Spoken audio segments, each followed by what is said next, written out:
I'm Ranger Dave from Toy Stash in Action YouTube channel at nandito tayo sa Heroes Dimension, ang ating official headquarters ng Heroes Comic Con Philippines. Today we're gonna check out ang ating Masters of the Universe, He-Man and Battle Cat sets right here. Meron tayong from Super 7 and of course ang ating 2000X version.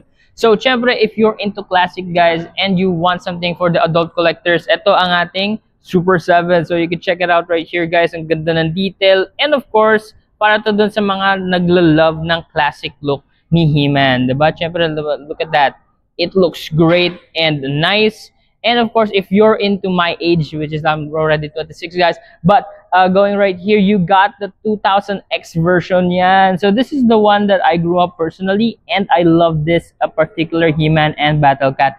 Kasi it's more on that modern kind of look and I did watch the show. So yan guys, they are available right here at the level 3 ng Nomo Lifestyle Mall dito sa Bacoor, Cavite. Make sure to check out aming Facebook page which is Heroes Dimension. And yeah, kita-kits sa Heroes guys and peace out, God bless.